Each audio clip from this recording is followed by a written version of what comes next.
everyone. It's very glad to be invited back on campus because I heard from Professor Aftahar that we have the most motivated student in his classroom. Is that true? Yeah. Yeah? Give me some energy, guys. Is that true? Because you guys take the start of, supply chain classes, right? Well, at the moment I heard that there's an opportunity for me to go back to campus and talking to fellow Sun Devils. I was very honored and excited because I know when you guys in school, you have a lot of guest speakers talking about big company cases, right? Big company names and even how to solve the world problem. But few people talking about startup and the startup strategies. There mainly are, I think, two reasons. The first reason is most startup fails. 90% of startup fails, right? The second reason is just too busy on putting off the fires. The day-to-day operation, they try to survive. So I think it's the great opportunity for me to give back to the ASU community. So whenever they said, yeah, but we got time to talk, I said, whatever schedule works for you guys, I will make it happen. So today we're going to talk about the supply chain startup strategy challenges, and I'm gonna bring up several cases. The cases is already originated from the real world problem we have built or encountered, and also invite you guys to put your entrepreneurial hats on. Imagine yourself sitting in the conference room with the other key members of the startup. When you have this problem, how would you solve it, right? Please feel welcomed to ask any questions. Even to some degree, people say simple, one question too simple is not a good question. I'm telling you, if there's any questions, it's better than no questions. That's mean you're engaging, you're thinking. That's the purpose we have in this class today, right? Without further ado, this is the agenda for today's talk with you. So I'm gonna talk about a little bit of myself, the journey about myself, and the company background. I'm gonna move to the industry background and challenges. And then we're gonna talk about real cases. And then we have, I don't know how much time we have left for the Q&A, but I'll try to have a different time so you guys can ask any questions you want. I was Sun Devils, always being a Sun Devil. I came to the States and went to Arizona State University back in 2013. And I switched multiple major during the college because I didn't know what my true passion was. So I tried accountancy, I tried a computer information science, I ended up being a supply chain folk, right? During that time, I thought, wow, did I really waste my time? But later, all those cross-disciplinary experience really helped me to connect dots. When I'm looking at a company, I'm looking at the ecosystem level, not just the departmental level. And I graduated from ASU in 2018, and then I decided directly to pursue a master's degree in global logistics. At that time, there was no supply chain masters. Yeah, good. Forward is down arrow. This one. Forward is down arrow. Thank you very much. Then, when I graduated from 2018, the master's degree, I joined a company called Solarian. It's a clinical research company. We're doing different phase studies, providing data and report to the FDA for a company to try to prove the drug, right, or tobacco, or any healthcare product. You gotta get an FDA, Food and Drug Administration approval. So I've been there, and then I joined the startup called Fusion Orthopedics. This is our product. So anybody know what's orthopedics mean, or any questions around that? So orthopedics more like a skeleton the system, right? So if you have the bone, anything related to bone, if you have fracture of the bone, if you have deformity of the bone, that's orthopedics. You probably see a lot of surgeons and doctors, but we're the company that we design, manufacture, and make the products and offer to the facility, to the surgeon to use with the patients. So I put some handouts of our product portfolio on the table. Feel free to pass around or look at it if you don't have any. Thanks. After working in the Fusion, I joined the Fusion as the third employee of the company and the fourth employee in supply chain. There was no supply chain, so I kind of wear different hats every day. So all the education I have taken from ASU and previous work and experience helped me have the broad view of the company, not just the supply chain, right? And then I joined the company for until 2022, I realized like my personal growth has to be outpace the company growth because the company grew like this, was taken off, right? Our skill and our certainty of the supply chain and the business has gone incredibly high. So I embarked on a second journey, pursued my second master's degree in MIT, focused on supply chain engineering and the system design. That's actually where I met Dr. After. So he was like presenting the project out there, and I said, this guy's a sound devil, right? So we just hit it off, and that's the starting of this story. So now I'm still with Fusion after I graduated. I went back to Fusion because my goal is to elevate the company to a higher level, right? So they're very generous, give the time to leave and allow me to study, so I want to give it back. So right now I'm a head of supply chain Fusion Orthopedics. I built a little team across, you can see all different areas: procurement, logistics, warehouse, fulfillment, customer service, and analytics. And we're managing over $10 million supply chain easily. This is my beautiful supply chain team in Fusion Orthopedics. Okay, you can see actually we have Yuki here. She's our intern hired this year, helping procurement departments and doing a lot of amazing job, right? Who's that in the center? Center? Yeah, Yuki. Yeah, Yuki's here. So she doesn't have the work schedule. Yeah. To the next of you. Next of you? Oh, What? Elena.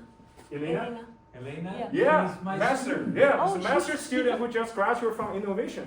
We hired her as well. Correct. Yes, so we have a lot of acquaintance here. I'm like, I know these Yeah. guys. We also have Olivia sitting in the back because our work schedule too stressful. That yeah, you want to come on and take a few break, take an hour break, just join us. So I have this incredible team here. They're so we foster the culture where it's very open-minded. People are challenging each other about others' idea, because there's just one goal unite us, which is the goal of continuous improvement. So there's no hierarchy. We're just like friends, challenge each other. That's what's the startup look like.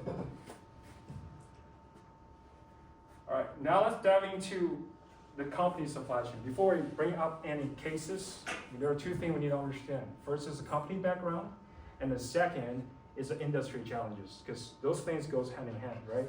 So Fusion Orthopedics was founded in 2014 as a foot and ankle solution company. Foot and ankle, we're not really doing cases for hips, upper bodies.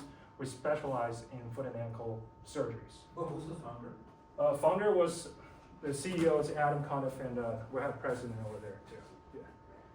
Yeah. And since we founded the company, just being first year was tough, second year was tough. I'm going to talk about later why it's tough.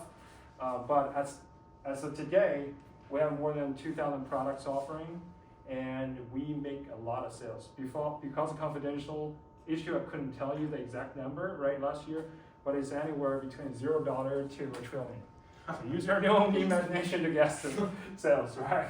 And we have our product, we're serving more than 2,000 hospitals in the United States. This is our supply chain network. So we have supplier over 5 different countries, including raw material suppliers, packaging facilities, semi-finished goods suppliers, and also finished goods suppliers, right? You say this counties or countries? Countries. Did I put it wrong? Okay. Yeah. So, and also we have a sterilization facility as well. So, a lot of suppliers, but located in 5 different countries. And everything we have, we don't make our product in-house. So we outsource the manufacturing process out.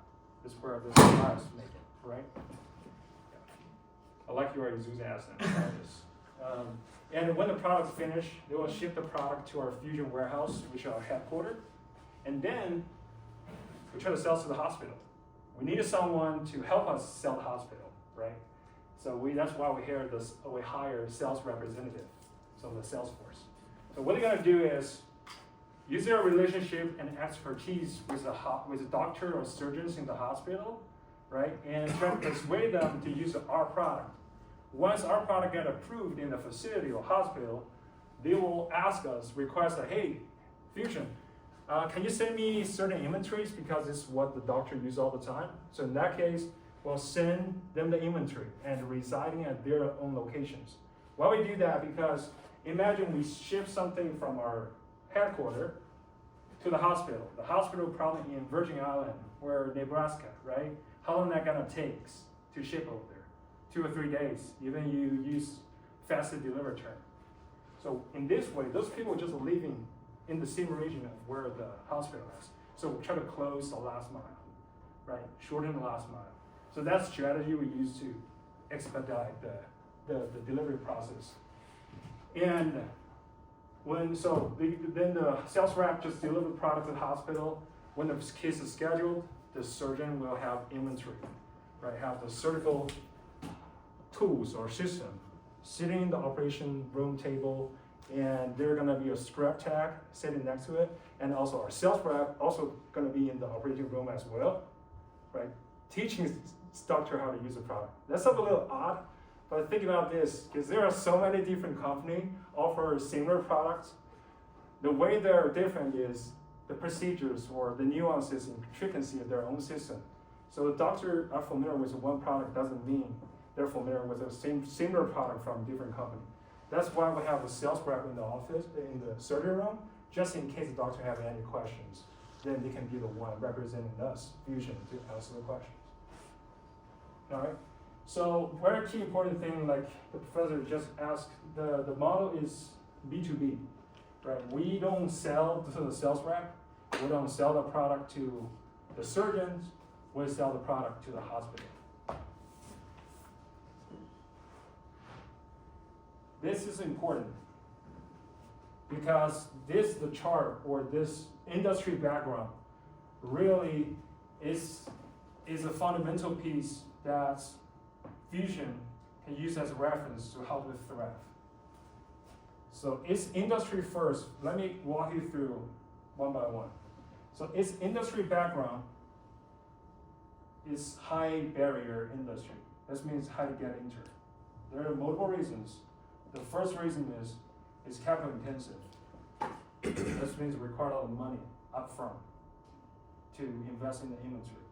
Imagine, put an analogy like the car business, right? If you're a Hertz, you want to rent a car. First thing you need to do, you need to buy a car. You need to buy a fleet of cars.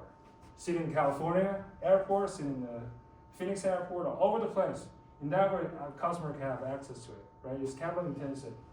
Second is a lot of patents here involved. Just like the anyone familiar with the pharmaceutical industry? So pharmaceutical industry, usually it takes 20 years for the drug to be approved by the FDA. That's meaning you are able to sell, right? And you guess how much that costs for all the R&D development fees? Hundreds of millions, average like 800 millions. If you don't have patents to protect your product, what's gonna happen is your competitor or some small company come out of nowhere, hey, because on the FDA website, when your product get approved, they will show all the formulas there, right? This is by law. So they can easily just copy the formula and make the drugs. Then the market gonna be oversupplied. Then you don't have the margin. You already spent $800 million from all the money borrowed from VC or anywhere else. So the patents is really helpful, but for the new company trying to get industry, it's very hard. You gotta figure out the product you wanna develop, whether their patents already protected. Highly regulated by the FDA, I said. For all the medical device company, usually they have an audit from FDA. They just show up to your door with a gun, not an AR-15, but with a gun, sit in the office, could be 3 days or 2 weeks, checking all the details, make sure you are compliant with the regulation. So if you are not, you'll be in trouble. You cannot sell your product. So that's a very serious deal. R&D is very long. Usually for us, orthopedic device company, it takes anywhere from 3 to 7 years, right? And the manufacturing takes anywhere about 6 months, if we're lucky. Right, Olivia? Yeah. Manufacturing takes long because the complexity. Look like the tray. They have more than up to 100 different components, right? If one component is arrived late, you cannot really sell the product. It's also a competitive industry because in the US, there are only 27,000 surgeons, orthopedic surgeons, I mean. We sell the product to the facility, but who are the users? Surgeons, right? So all the companies are targeting the same 27,000 orthopedic surgeries. It's very competitive, and there are a lot of threats of the substitute products. If your product not good enough, the doctor can easily talk to other sales representative. Hey, let's try your product. Right? So look at this chart. This chart called a Porter's 5 forces chart. Anyone familiar with this chart? Yeah. You want to explain a little bit to what this chart's about? We're all learning this in No, it's yeah, short. but it's basically just like threats, firepower, certain strengths and weaknesses, not SWOT, but certain stuff like that. And then it just looks at the product and sees like what's doing well. It's kind of like Yeah, it's awesome. Are you a marketing major or something? I'm a sales guy. Sales guy. Yeah, that I'm totally a makes sales and sense. supply chain, but Yeah. I'm sales. All right, that's cool. Maybe you'll have a good sales guy for the future. But exactly, what's your name? Drake. Drake? Yeah. Drake? Yeah, like exactly what Drake said. So this chart tells you the attractiveness and the challenges potential for the industry. So for the company trying to enter the market, you want to know your potential challenges and the attractiveness. So the chart, they rate the force from 0 to 5, representing the intensity of this, the factors may influence your business. Does that make sense? Okay, so you look at us, we're not in a very good situation because I'm perceiving myself as startup, orthopedic startup. Bargaining power supplier. That means what leverage do you have when you're on a negotiation table with your supplier, when you try to, let's say, reducing the cost, right? Getting more discount. We barely have any. The reason is, it's just the quantity, the numbers, the options, the suppliers are very limited. As I said, the entry barriers are high. If you want to be a medical device supplier, you have to register with the FDA. You have to pass qualification. You have to spend a lot of money on the quality. Usually the cost representing the 10% of the total cost for a medical device company. This is not from me, this is from McKinsey, right? And also the switching cost is high too, because high capital intensive. You already plot a lot of money over the supplier, try to build up inventory, right? So when you say, oh, I'm done with you, I'm moving to another country, another supplier, it's not easy. You have the process, you have to make sure a new supplier's quality is approved. They have an engineer team that can sync up with your engineering team quickly. So the time is very consuming and the process. Bargaining power is a buyer. How about our buyers? Our buyers are the big healthcare institutions, right? To them, we're just like an ant. We don't really have any power. How big the Banner Health is, how big the Dignity Health is.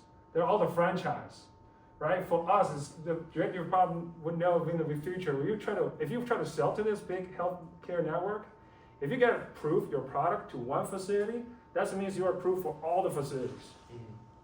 What's that money gonna look like? So they'll be very sensitive and the amount of work they need to do for getting you approved. It's not like, hey, Fusion's approved today. They got a team after team after team. The decision has to, from the bottom goes to the top, then come back to the bottom. The time is very time conservative. What they call it? Time intensive, right? So, and also they are very sensitive to cost. If you want to get through to their network, you gotta be good offering the good competitive cost, right? Threat of substitute products and industry rivalry is very high because it's innovative environments. Customer relationships are very, very important. Super, I think, most important in this industry is the customer relationship. I'm gonna elaborate more in the later slides how that can translate this thing into a supply chain strategy. And a lot of M&A, merger acquisition in this industry. I want to show you the chart. This chart shows the total shares of our industry, right, by different companies. So maybe people see in the back could not really see it clearly. All these blocks has a name on it. That means they're a bigger company. So there are 9 companies taking over 96% of the market. Fusion Orthopedics is one of these 4%. Doesn't mean is this industry is so hard to get into. Right? It's not just like making consumer goods. Among all the US market or world market in the US, there are only 9 companies taking out 96%. So that's mean for a startup, if you want to create a startup or work in a startup, thinking about supply strategy is how your supply chain can become your competitive edge to help your company, if you are one of those 3%, to outcompete all these big guys, right? That's something we're going to talk about. All right. Now we talk about a little bit the company, we talk about a little bit the industry, so hopefully you guys can know what we're going to dive into today, right? So the industry has a head barrier and we have a lot of competitors. We have to outcompete by providing outstanding services. Now I'm going to bring up 2 cases. The 2 cases are mainly from the procurement. Think about strategy, how we're gonna solve this problem. And I will invite a student just to read the question and give a 30-second minute. Everyone just think about it, then we can discuss. All right? You guys ready? The executive for the startup? Yeah, you guys have more people that start. Yeah, I like it. Yeah. Robert, right? Yeah. Yeah, let's go, Robert. Woo! All right, cool. Robert, ready? Oh, after 2 years of design work and waiting, our company's new product line has finally received FDA approval. Now we need to forecast sales and start building inventory. This product line includes hundreds of different parts. The main challenge is that we have no historical sales data to predict the sales of each. Question: how can we forecast demand for individual parts without any historical data? What strategy can I use to avoid being out of stock? Yeah. Before we start thinking, this is very common for the new company, or for the innovative company when you roll out a new product. Just to add, many of you said you want to get into purchasing. Yeah. And in purchasing, this is core of what you will be doing, procurement, purchasing, sourcing, where you will look at historical data and you're going to predict what your future sales are going to be. For a startup, it becomes hard because you have no historical data. And this is a very, very important question because this information will drive how much inventory you're going to buy. And inventory is working capital, money, cash, which is always in short supply. So, Exactly. Thank you, Professor. Yeah. You need to figure out how much quantity so it all starting from the estimation of the sales. Then you translated the sales into production plan or the inventory management plan. And it all requires money. And also let's remember that it takes time for manufacturing as well, right? So it's a big decision and have to be carefully thought, especially for a company that is very young, so it's very fragile. It's like thinking about you borrow your mom like for 100K or 10K, that's all money you get, right? But this problem faced by many startups or even for a big company. I invite you guys just think about 30 seconds and then we can talk about it.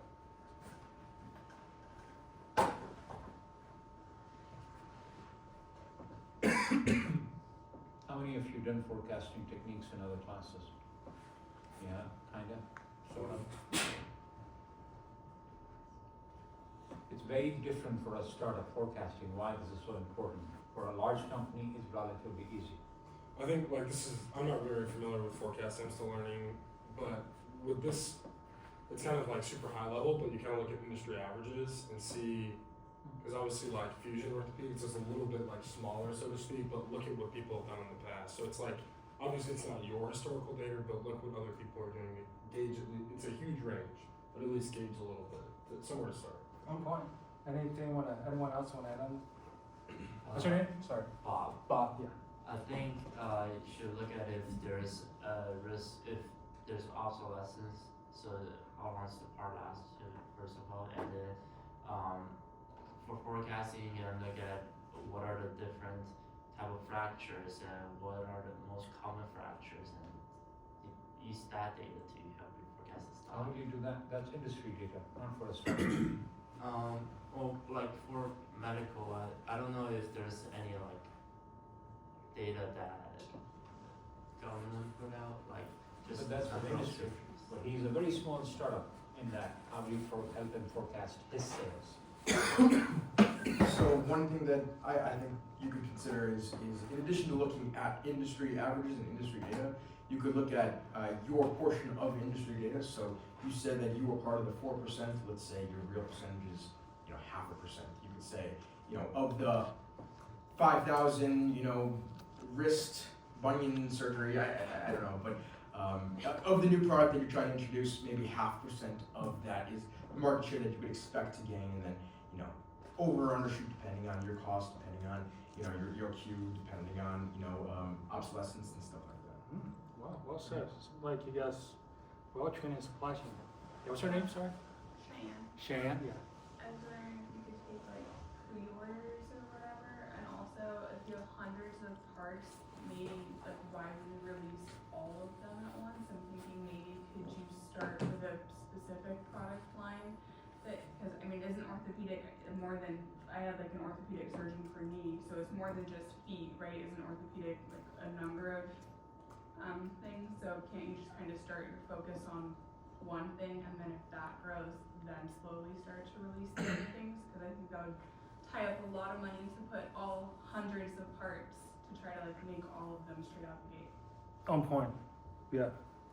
I'll look at if it's a possibility, like what does our supply chain look like? Is it possible for a supplier to produce like low quantity amounts so you can test it out in like one hospital or a few hospitals first, see what the demand looks like? Yes, that's actually the thing. We call it limited market release. Yeah, because when you make the new product, you don't know how they're going to turn out. Often it involves a lot of revision iterations, right? Constantly upgrade, like an iPhone, 1, 2, 3, 4, all the way to 10. Similar to our product, when you launch a new product, there, like you said, there's the process called limited market release. Then we release a small quantity, so getting the feedback, and then to see whether we need to change it or rev it up or not. Anyone else want to add anything? Excuse me, ma'am.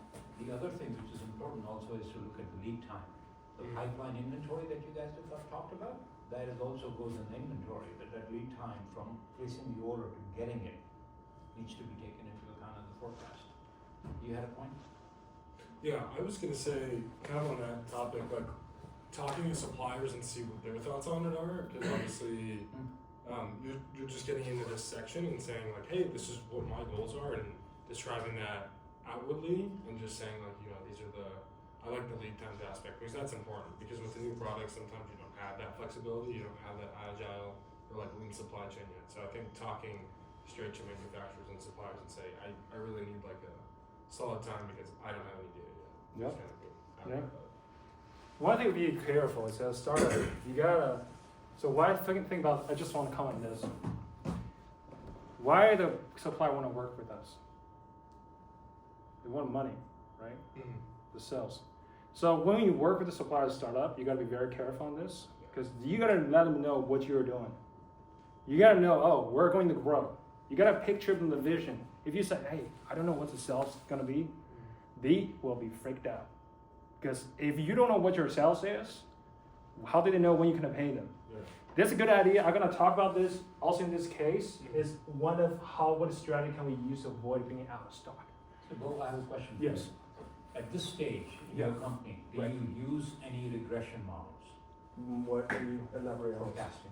Forecast, no, because it's more like estimation game, because we have no historical sales data, right? You can use regression model, you can use the XGBoost, machine learning, or AI powered, but you have to have data. And like the professor, usually have at least 2 years data, because in the industry, we all also know there are a lot of seasonality, a lot of trend, right? A lot of league and lag thing going on.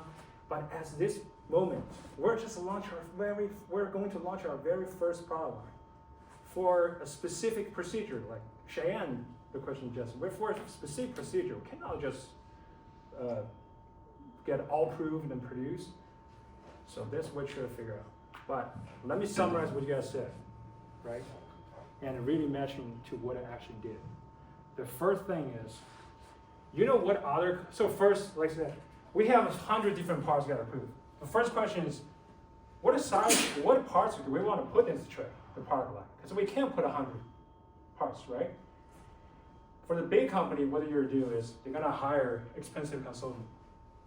McKinsey, Bain, or Accenture do the comprehensive market researchers to figure out what the sizes are most popular, you know, then give you the detailed report. For a startup, you just got the money from your mom, right, or the friends. You don't have any funding to do that. But who have the money? The big companies, those 9 companies, they're loaded. So they have 100,000 people behind the scene just trying to figure out what's the optimized layout for this system. So why don't we just learn from them? We found a commonality of all the major competitors, their size of parts offerings, and then we can narrow down our scope to figure out, okay, we don't know whether it makes sense or not, but this is all the big company does. Let's narrow down our scope first to see how it worked out. But still, you cannot just make decisions just without knowing what it is, right? So the next thing is just like Drake, you said that? Check with our expert opinions. Who's our users for this case?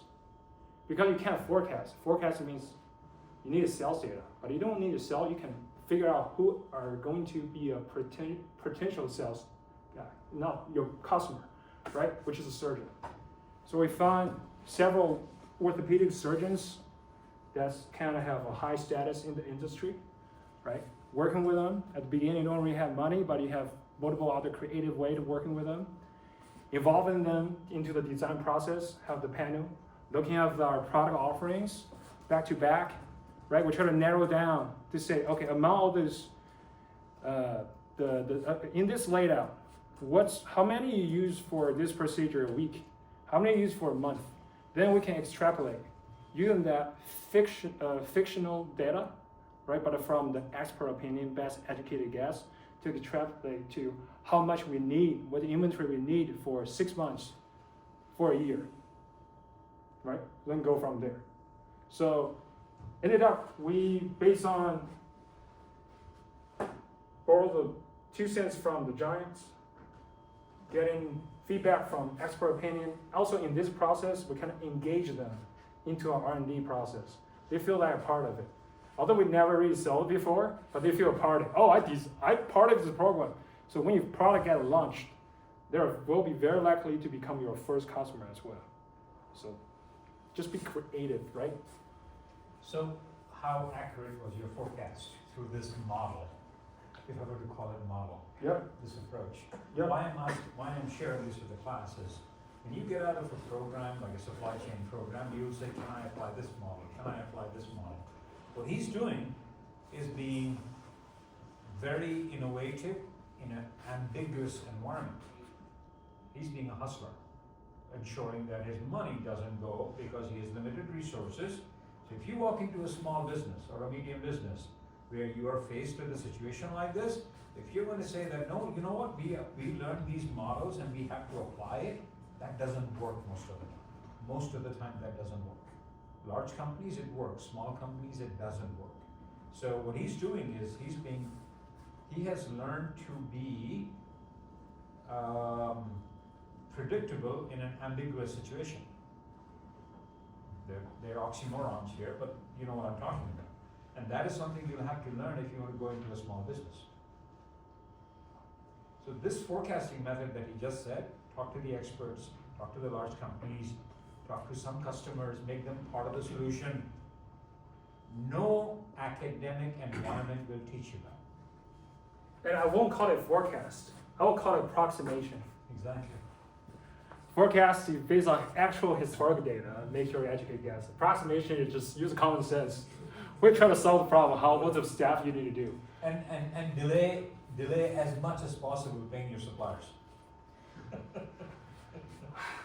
Dude, I think we can team up together to talk about this because everything you said is on point. Because I know you are so experienced in the. You know my background? Yeah.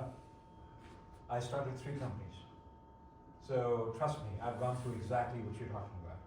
So I know, and that's why I'm telling these students, and I run the, on the West Valley campus where you did your MSGL, I run the assembly lab. So all small and medium business, their biggest issue is cash flow. Yep. So, and so when you're going into that environment, if you can find a way, you're the next CEO. We're just lucky to have this class, to be honest with me, because we all learn from this air and trails. But back to your question, the forecast was off. Because there's one truth lies in the forecasting is no forecasting is accurate. Does that make sense? So you gotta have another contingency plan. Because, you know, some product just become popular all for no reason, right? All of a sudden, nobody can expect it. A lot of factor, economic, right? Weather, patient's mood or vibe during that day, you don't really know, right? So we gotta come up with some strategy in case if what we produced was not enough for certain sizes. But remember the lead time, the pipeline. If you start a new order, well, how long is it gonna take? 4 to 6 months, and your company will be dying because the doctor doesn't have thing. You say, oh, we don't have it, we'll be dying. So we work with the downstream of supply chain, which is the POS, right? Point of sales. You try to get the idea from the doctor, and then we can also work with something with our upstream, which is supply. The one more thing I'm just gonna add to this is, it's very crucial for Bo to figure out how to get money from customers as quickly as possible. Okay, so the cash to cash cycle, which I'm going to be talking to you in the next lecture, is extreme. Not only pay the suppliers as late as possible, but to get money as quickly as possible. Ideal situation, get money in advance. That's a negative cash to cash cycle. Yep. So we work with a supplier, they agree to overproduce 20% than what we ask for. The 20% is just enough for them, don't feel like too much of a financial burden, right? For us, it's not too aggressive. Because the overproduce, you don't need to pay now, you still need to pay, right? Later, if you produce 60%, we don't know how that product gonna work out, right? So in that way, for some products, they're being out of stock by a few quantity, because we're not doing the massive launch. It's limited market release, so we have inventory available to transfer from a supplier, rather than just waiting for another 4 to 6 months, right? So working from not on customer, supplier, looking at the whole ecosystem, right? That's something like for the startup supply chain professional need to think. Not only your departmental, because your department is a heart for most business, even in service business, the whole operation. So there are a lot of interconnected pieces of it. Do we have time to go to the second case? Yeah, go ahead. Okay. This is good. While you're going through the second case, I have a question for you. Of your MSGL and your MIT degree, what courses really helped you with this operation, or not? Yes, very good question. There's 2 courses. The one course is from Professor Dale Rogers, when I was in the MSGO program. Supply chain Supply financing? chain. He has a master. So Supply chain financing. supply chain finance. They talk about the term called a CCC, cash conversion cycle. Yeah. In their way, they mean, yes. So I know Professor gonna elaborate more on that, but that's very powerful because usually for a company, especially it's capital intensive, the most money you have is gonna be either allocated to our inventory or inventory. You know, so if there is something you can do with a cash conversion cycle to make a way bigger impact on your company health overall, rather than just in the supply chain. Another class I've taken is from MIT. It's also about money. The company called the Profile, right? Pretty much you needed to categorize or segmentate your customers into 3 different levels to figure out which customers are the customer you want to keep. The customer doing the big volume but a small margin, in many views, not a good customer because they take the resources of your company to serve them. You spend a lot of money, so you have to do the detailed line by line ROI analysis to determine whether this customer want to keep or let go.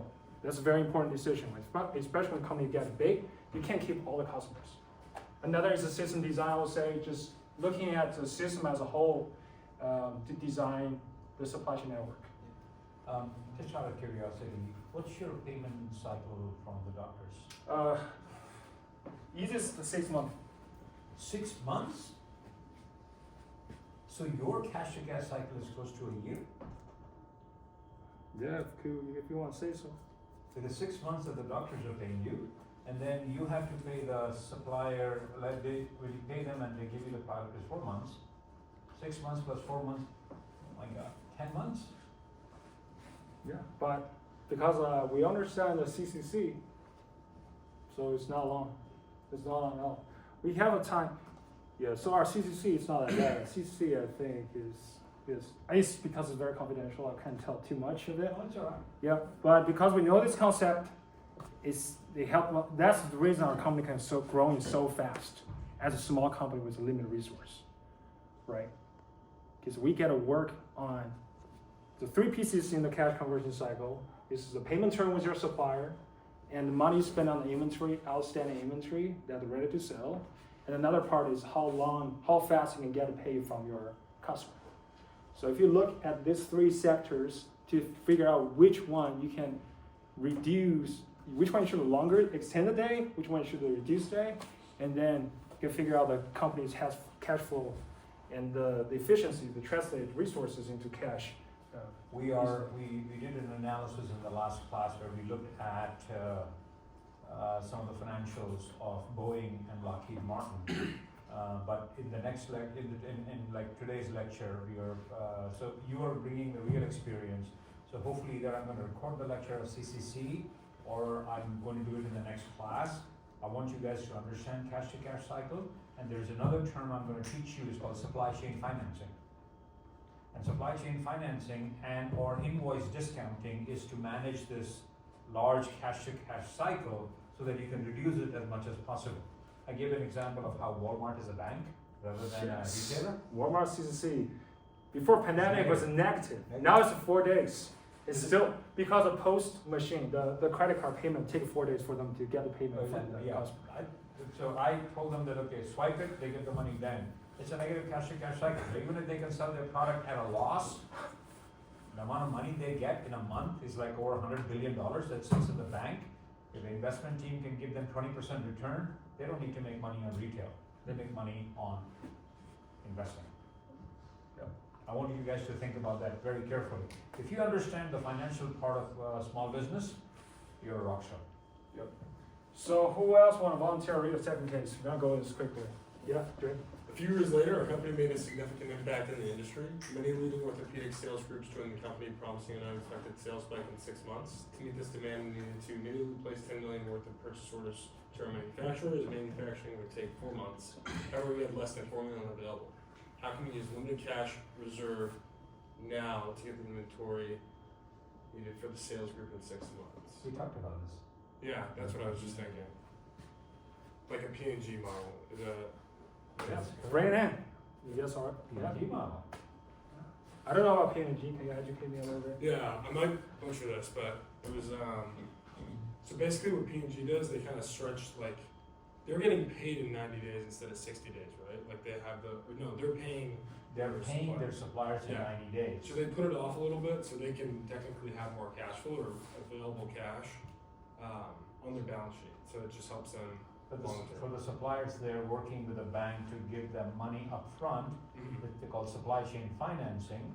So, but these guys are small, they're not P&G. And our product's not a consumer packaging goods, so it's hard to monetize. Yeah. You know, like for the soap, they have a market price. If this company default, I can still sell someone else $1. But our screws, if we default, how can I sell the screws, right? Yeah. So a little different. Interesting. Robert? I think it was kind of already brought up a little bit, but some ideas that I initially had is again having like a pre-order kind of cycle where you could get some cash flow in immediately, be able to make that purchase. Another option would be to Sorry, elaborate the first one. What do you mean pre-order cycle? Yeah, so like this orthopedic sales group who wants $10 million worth of revenue, like you charge them half up front. No, they tell us. So they're like our new sales group. They tell Fusion, hey Fusion, In 6 months, because of us, our relationship and our understanding of the market, we gotta make a big hit in 6 months. Okay, But so look this at is your what- inventory, you don't have enough. You need 10 more millions. Uh-huh. How much money we have now? Less than Are they 4. purchasing from you or? No, Okay, it's they're B2B, just we sell to selling. the, sell to the hospital, yeah. Another option that you could do is again like lending and borrowing money. It's not ideal, but it's definitely a way to get that money in. How much? There are, again, I'm not gonna say anything. I want you guys to explore what options are. Yeah, what options? Uh, Bob? we talk to the hospital, see if you can leverage their credit to give you supplies and financing. No, they're our customer. You can't, I mean, when you're big enough, probably you could, but, it's not easy. What if you, roll out like slowly order the component that has the longest lead time first and like Yeah, that's and a try good to idea. sell the order. Yeah, that's a good idea. Possibly, I guess this is kind of like veering off in a different direction, but possibly looking towards even like VC funds. But I think that process might go away over 6 Yeah. months. You don't wanna put equity for working capital. Yeah. That's very expensive money. Don't be careful of the Oh, VC, yeah. there are sharks, just telling you. Because I guess not getting their money, they're gonna fly to you, they're gonna send people to control your company. The standard approach is go to the bank. Okay, But a bank, that's a lot. because you're a small company, you don't have a lot of assets as collateral. Yeah. That means they can't lend you too much, right? So I saw someone, yeah. Yeah, I mean, you could also try to change your credit terms. You could pay your suppliers in 6 months, right? So they start They're a small, producing. but they're a small company, why would, they agree to 6 months of payment terms? Because you just placed a $10 million order with them. I mean, In the largest scale, these guys are small fry. But you can, yeah. I think we're on a good like trajectory. I'm being the back. On track, yes, good conjecture together, thank you very much. Yes, to be able to get the $10 million, we cannot really compromise on sales, tell sales team, oh, sorry, we can't really do it, right? Because it's a company's result, we all see there's a big opportunity, right? Not just by listening to them. But this is what causes companies to shut down, by the way. But the first thing we do, it's just like, think about how you buy a house, right? If you're looking for a $500,000 house, do you have $500,000 to live in? What do you do? You borrow, but you have to do something to be able to borrow the money so they can trust you, Collateral. right? And deposit too. If we can negotiate the payment term down from 100% to 50%, 50%, how much does $4 million can get in interest? $8 million. You go a little aggressive, extreme case, 10%. Right. But you can't really go that aggressive. Then you're gonna say there's too much inventory, gonna hurt the relationship with your supplier. Because if your sales plan went down a little bit, they're gonna be freaked out and you're gonna ruin your relationship. So this is only the one proxy that we did because we can't really get that great payment term for all the suppliers. But we just reevaluated our product, like you said, above, right? But look at the product to see, okay, which products are most critical in terms of tolerance requirements. You have to be very precise when they're making based on the drawing. We can't really screw it up. So this one, we have to work on the major suppliers. And also we kind we look at other parts. Oh, there are a lot of instruments, right? Like this. Or drills or driver, where you can find in the Home Depot. We didn't go to Home Depot to buy it, but the point is, you gotta shop around to find the suppliers. Maybe not your first tier, maybe your second tier, who provide those cement finished goods to your first tier. Because a lot of them have the same capability of making things. They can make in these tools, but they're just not a medical device company.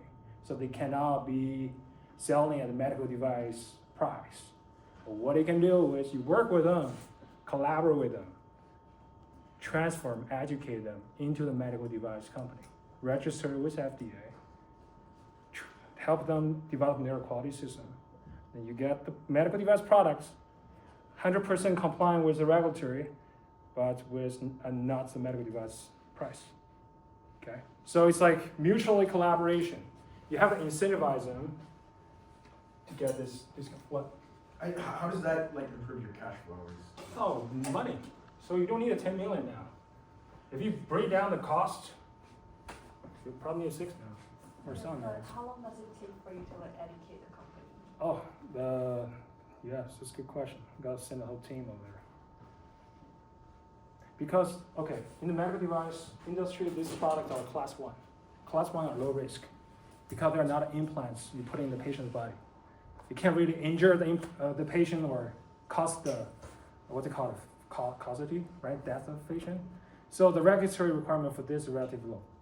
As long as you have ISO 135, which is European standard of the quality system, or based on the FDA requirements, you can go. You can register with FDA first, and then they will audit to see if that works, right? Because of nature, as I said, because of the nature of the product, it's not high risk. We find a lot of saving opportunity on this. These are great questions, by the way. These Yes. are absolutely amazing questions. The companies that run into the few points I want to mention to you. We talked about it. You get a great big order from Walmart, and if their payment cycle is very long, in this case, like 6 months, and if you are investing that in your product, there are times in which you might not have money. That's the biggest reason why startups fail, is because of cash-to-cash cycle. Biggest reason why startups are, so what founders will end up doing, or owners will end up doing, is they'll raise a second mortgage against their house. They will raise money for that. Invoice discounting is one way to do it, where you cut your margin, but you get money from a bank by discounting your invoice. Supply chain financing is a third way, which we'll talk about in the class, in which you can use financing based upon the credit of P&G in this case, and if they really want you with your product, they should be able to give you, the banks end up using collateral of a large company, in this case a hospital, but they'll give you the loan in this term. The biggest so invoice discounting, going straight to the bank and asking for and lines of credits.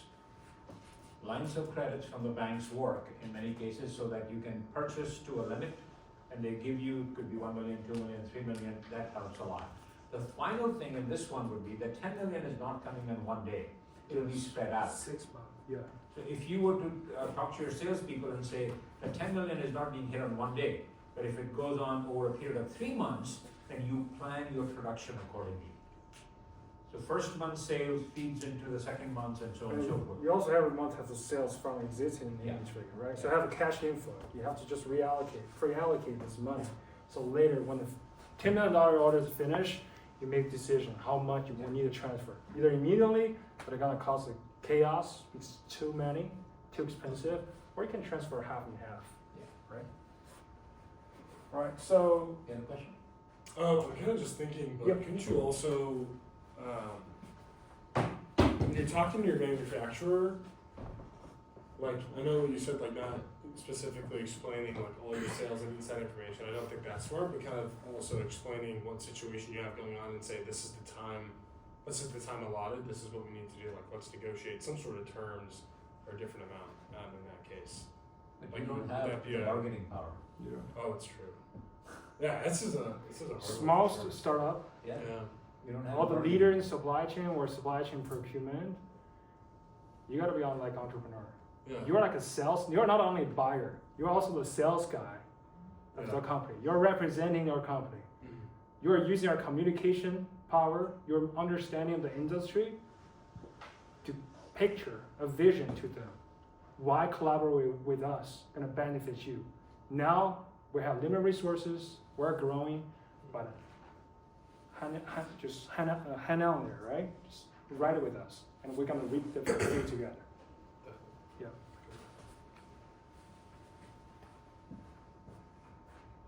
This last slide, just two, I want to summarize. It's not a lot of cases, but I think Professor already put out a lot of interesting points. Pure gold, guys, is all the real experiences, right? Supply chain strategy, I'm just talking from my perspective and what I've been educated, my real experiences. First, it must serve and align with your company's mission and strategy. So, for example, if our company mission, how you gonna win out the out-compete or competitor is high-level customer service. Okay, right? That's a good way. But what does it mean, high-level customer service? Oh, that means our customer will get a product faster than anybody else. Okay, that's good use case. How can I translate it into supply chain? You got to air ship. You got to first priority ship everything. That's how they translate from your mission to your supply chain strategy objective and then to the actions, right? If your company want to be agile, your supply chain going to be agile. Your company focus on R&D, innovative, your supply chain going to be flexible enough to make very small batch of orders, but quick to the R&D and the time to the market. Does that make sense? So when you make your supply chain strategy, just think outside a little bit, think about the company and the industry challenges. The second is, you gotta think beyond the supply chain for making a bigger impact. Use our $4 million to buy $10 million example. Let's see so supply chain is not just, the power of supply chain not just lies in operation excellence. That means we got a team. Right now we see the opportunity to increase inventory accuracy percent from 90 to 95, 5%, right? Perfect. You're probably gonna involve a lot of people change management, maybe implement new processes. You end up saving a few $100,000. Just give you an example. That's 5%. That's a lot, right? You can put on your resume. I saved company $300,000. But think about the power of the 4 million inventory to buy 10 to the company. The $300 saving is nothing. The reason is that thing helps your company to invest more money in the R&D, invest more money in the marketing and the sales. You can buy that many inventory. You can expend way much faster. So think about long-term impact and the broader impact. When you make a strategy, try to think out of the box, just supply chain. When you make the bigger, it's really how you make the bigger impact. So, two things. And when I first started this class, my first lecture to them was, I look at this class and say, you are not procurement analyst or transportation coordinator.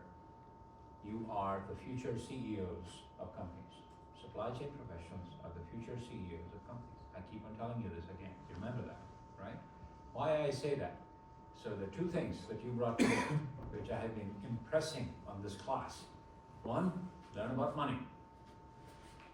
Second, learn how to tell the story. I would not be surprised. You are head of supply chain? Yeah. I would not be surprised if Bo becomes the CEO of this company. Why I say that? Why I say that? You know the things that I told you about. One, to tell a story. You know how he's telling a story. He's not standing over there and just walking through your numbers. Second, understanding the money part of it, a supply chain. That's it.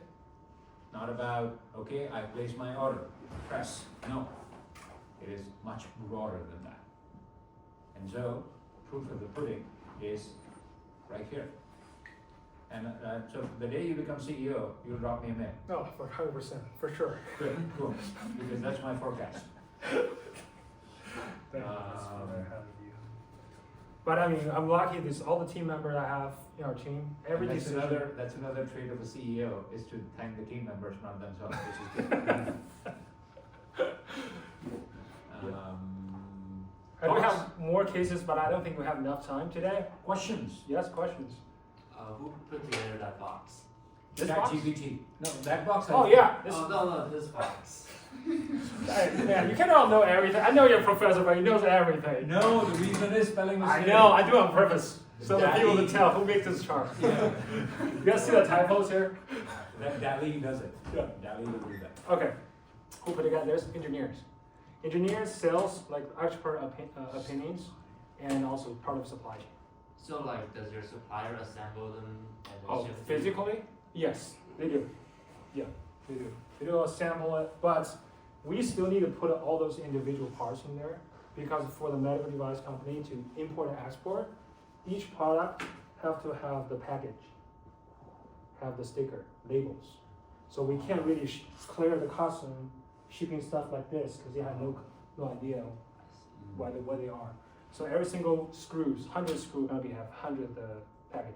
Yeah. Did you ever take a class in negotiations, either at MIT or at ASU? We do have a workshop, but I took an ASU, Dr. Oki, procurement. Oki? From the negotiation? Yeah, just talk about negotiating, like the BAT model, BAT. But I learned most from the CEO of the company. His entrepreneur, starting company like when he was 14, 15. Yeah, I take in my entrepreneurial master's program, I have a separate class of where students negotiate with each other, Yeah, and that's how they get graded for it. yes. It's not theoretical, it's very practical. Yeah. Because what you're doing, one of the biggest important thing that you guys need to learn is how to negotiate well. This is about negotiation. When you have a weak hand, how do you negotiate? Sorry? Bluff. The law, you have to, yeah, it's exactly like playing poker. You have to be a very good poker player too. Yeah, what is the competitive advantage of Fusion over its competitors? Innovation, as I said, that's why our supply chain has to be very responsive, quick to the market, and the cheaper price, right? That's also lying into the power of supply chain. Yeah.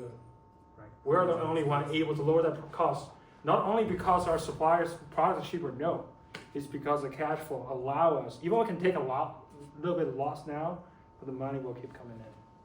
And also the customer relationship. The one thing I said, I didn't emphasize too much on that. Our company mission is to build the customer-centric company.